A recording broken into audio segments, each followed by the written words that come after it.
Day 4 is a wrap at Forrester B2B. My name is Jim Kohl. I'm Executive Vice President of Sales and Marketing at Fathom. I am with Fathom's CEO, Steve Kessen. Steve, thanks for joining me yet again on Day 4.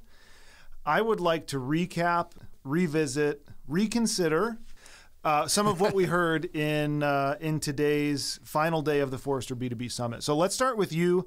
Today did not start with a shared single keynote. We started the day with a bunch of different options to choose from. So we started the day in different places. Tell us a little bit about your first session and some of the key ideas that were shared. Yeah, great. And thanks for having me again. Jumping right into it, the first session I jumped on was the cookie crumbles, third-party cookie deprecation, and other forces that are upending marketing approaches. And the speaker that brought us this topic was Tina Moffat from Forrester. And she really brought forward a really hot topic right now, especially with the iOS 14 launch and all of the data privacy laws that have been in and around this space over the last 18 months and so on. And it was I would say a really compelling conversation around the importance of operating in this new cookieless world. The idea I hear most often is, this is coming, get ready for it. So did they bring forward that same sort of tone, or was there new information that was remarkable in any way? Yeah, I would say the information of the nuts and bolts around what is data deprecation and how are we going to operate, nothing earth-shattering new. But I would say they took a twist on it. As opposed to, hey, this is coming, they have brought a huge sense of urgency of we are in this now. So if you're not planning for this now, you need to start planning and activating for this world right now. And they really brought forward a few particular ideas or suggestions for the marketer to pay attention to. One of them is, you need to pivot to thrive in this new data world. And a big part of that is shifting to permission-based marketing practices. And this is a theme that we've seen throughout the entire week. It's around customer-centric marketing and creating value for your end customer. So it's those privacy-centric approaches. Secondly, it is now time to invest in first-party data strategy.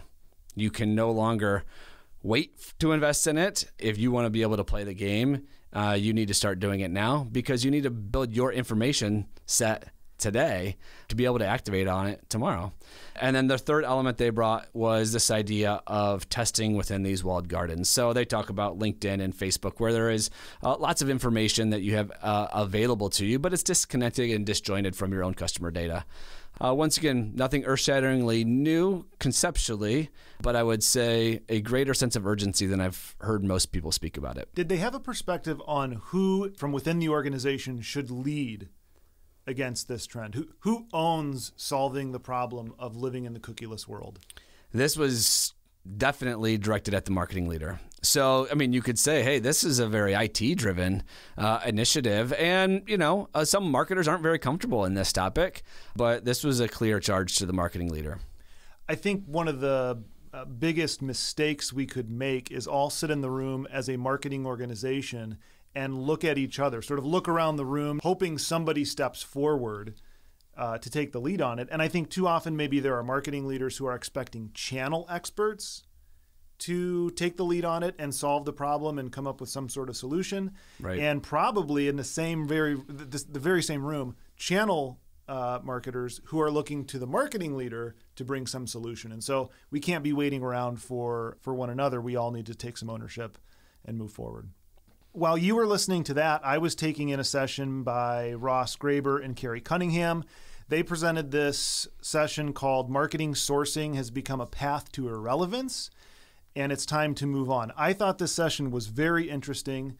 They talked a lot about marketing measurement and how you demonstrate value from marketing activities. So a couple ideas. Marketing must demonstrate three key things. Number one is productivity. That is, we did what we intended to do. We must demonstrate efficiency, that resources were properly used, and impact, that our marketing activities, or rather they produce something meaningful and accomplish something meaningful for the business. So that idea of impact. They talked about the most commonly used metrics by CMOs today, probably no surprise. 35% are using marketing sourced revenue as their KPI. About a third are using marketing sourced pipeline as that key metric. And then about another third, 31%, saying marketing influenced pipeline. And communicated that or made sort of a charge that these metrics are in fact failing B2B marketers today because they don't provide the accuracy that they need and they don't provide a sense of completeness in terms of does marketing sourcing capture enough of marketing's plan for creating value? Does sourcing really mean what we think it means? It kind of can be defined by different people in different ways. And so they actually brought out the Forrester B2B revenue waterfall again, which is interesting because I had not seen a ton of it since day one. Right. And they walked through that new model to really tee up 3 key questions that marketers need to answer. And that is the questions we really need to answer for the organization. Are we in more of the right deals? Are we getting enough of the available chances to be in the right deals? And are we missing out on any available deals that we shouldn't be? Marketing needs to consider, are we present? Are we meaningful? Are we productive? Are we economical? And so a bunch of different KPIs under each of those categories. I thought it was really well done. It gave me pause to think about how we should view this differently or communicate it differently to the organization and move away from activities towards impact. I like to move away from activities towards impact. One of the things that you brought forward, I have a feeling of this topic of ABM. So would love to just get your take, Jim, on do you think this had too strong of an ABM tilt? Or do you think that this really hits the collective need of the marketing leader in and of itself? I think given the B2B focus, ABM absolutely had a central role in the content and focus of this week's event. That should be there for sure. I think too often, however, there was an assumption that every B2B marketer is an ABM marketer. And so I do think there was it was maybe a little bit too far in terms of ABM-centric content.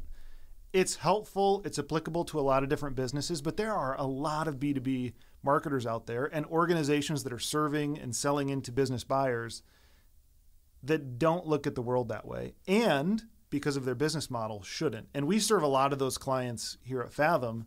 And so I do think for some of those individuals, had they come to this event, they probably would have felt it was a miss because there was not quite enough content geared towards their model or their context. Right. No, I think that actually speaks to one of the sessions I went to this afternoon around what emerging company CEOs demand from their revenue engine leaders. Right. And it stated revenue engine leaders, which brought forth the idea of the CEO cares about the business result. So that is the combination of the marketing leader and the sales leader. And, one of the key points that came out of this was a statement by one of the CEOs that said, I see a 20 to 25% increase in productivity when sales and marketing work together. Now, we've heard people talk about sales and marketing working together for forever, but now it's becoming, I would say, a more significant charge as the world is focusing on measurement. Any reaction to that? There is a lot of talk about alignment of sales and marketing, and that's absolutely the right thing to do for almost every business model. I think sometimes we don't go far enough. We need to move from alignment to combination. Not just collaboration, not just parallel direction, not just momentum together, being one team. I agree. I'll tell you, as a CEO, I'm less interested in marketing influence revenue. I'm interested in revenue. It's one customer journey in my mind. Well, and it changes the game for how you think about your team, how you think about your investments, how you think about what really matters in terms of the combination of activities, efforts, initiatives you're putting together. I think it makes perfect sense. Okay, let's round out sort of the final session. They brought out their rockstar, the Forrester rockstar, James McQuivey, and he was a really effective communicator that highlighted content called Future Fit Employee Experience. Everyone wins. He presented this topic I thought, very effectively and in a very winsome way. It was a nice, refreshing end to the day. Would you agree? I agree. Yeah, it was well done. The idea was this. They've conducted some research on future fitness of employees and what that means to your business to have future fit employees. And really, they identified key attributes, 9 of them in total, that gives you a sense of your readiness or an individual's readiness to sort of do new and interesting things. And they talked about, if you think about your entire employee base, you've got about 50% of people who fall into low readiness or into a latent category. You've got 30% of people who fit into a category they call the willing. And then you've got 1 in 5, 20% who are future ready. And I thought this was interesting content provided along with a self-assessment tool that you can go in and fill out for yourself in your organization. What did you find interesting about this session? 20% only being future fit is a scary thought to me, quite honestly. As I think about our organization, we're a digital marketing firm, and we thrive on living in this very dynamic, changing environment. One of our core values talks about embracing and driving change and making order from chaos. So as I think about our organization and the role that we play in this, I see Fathom as a big player in helping our clients on this journey of future fitness. And I think it's maybe a little bit easier given the nature of what we do to play in it. But I thought James brought forward just a really clear perspective on the importance. And he brought forward 3 points, right? He brought forward the idea of curiosity and how important that is to, and maybe being the easiest one in which to incorporate mental agility, so your ability to rethink about old things, and risk assessment, your ability to consider risks without prejudgment.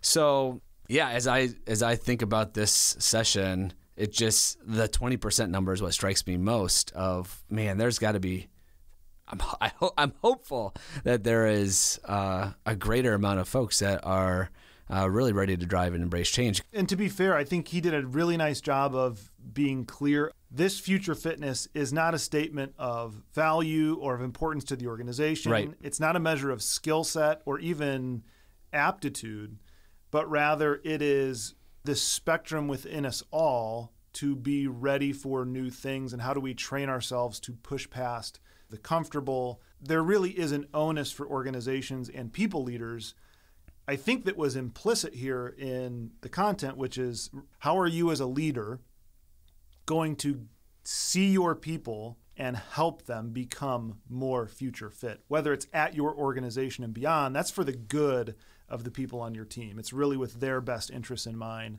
and for their growth and development.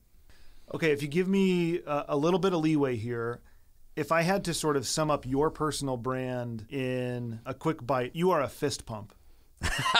that is your personal brand. So is there a fist pump moment of the day from day 4 at Forrester B2B Summit?